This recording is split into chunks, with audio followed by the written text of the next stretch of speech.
বোসপুকুর শীতলা মন্দির এবছরে তাদের উপস্থাপনা সঞ্চয় এক অভাবনীয় পরিকল্পনার মাধ্যমে তারা তাদের মণ্ডপ ফুটিয়ে তুলেছেন।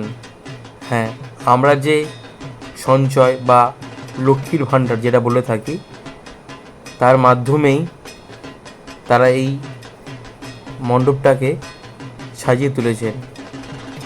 সঞ্চয় বলতেই আমরা বুঝে থাকি ভবিষ্যতের কথা। সেই ভবিষ্যতের পরিকল্পনার ব্যাপারটাই এরা ফুটিয়ে তুলেছেন।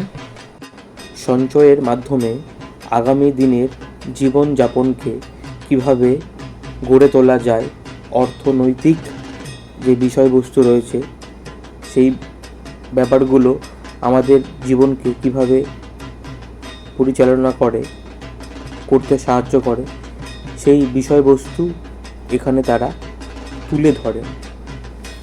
আর একটি চমকও রয়েছে। সেই চমক হচ্ছে 2001 সালে যে ভাঁড়ের প্যান্ডেল, যা বিশ্বব্যাপী জুড়ে খ্যাতি অর্জন করেছিল এই বোসপুকুরের পুজো মণ্ডপকে কেন্দ্র করে, সেই 23 বছর আগেকার প্যান্ডেল এবছরেও তুলে ধরা হয় সেই আগের প্যান্ডেলের মতন। সামনে ভিডিওতে আসবে, আপনারা দেখতেই পারবেন।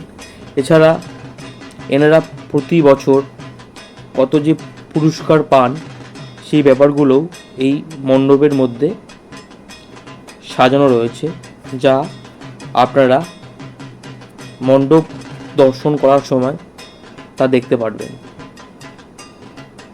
পুরনো টেলিফোন বা রেডিও, বিভিন্ন জিনিসপত্র এখানে তুলে ধরেছেন এবং সুন্দরভাবে সাজানোর মাধ্যমে মণ্ডপ দেখতে খুব আকর্ষণীয় লাগে।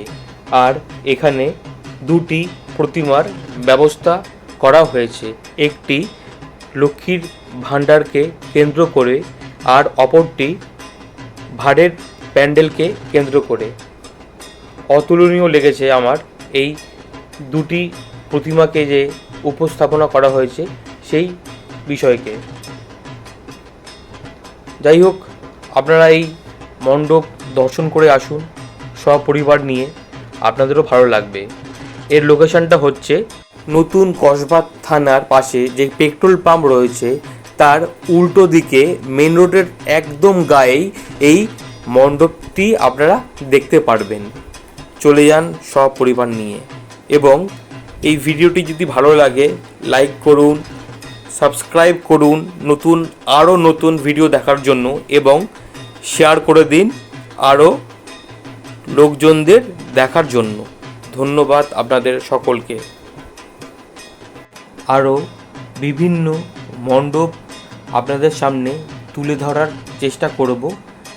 আমাকে আরও বিভিন্ন মণ্ডপে যেতে হবে আপনাদের জন্য, যারা পুজো প্যান্ডেল দেখতে পছন্দ করেন এবং যারা কর্মের সূত্রে বা যারা বাড়িতে বয়স্ক লোকজনরা রয়েছেন, যারা বাইরে বেরোতে পারবেন না, তাদের জন্যই আমার এই ভিডিওর ব্যবস্থা, যাতে আপনারা বাড়িতে বসে ফোন বা টিভির মাধ্যমে ইউটিউব থেকে আপনারা এই ভিডিওগুলি দেখতে পারেন।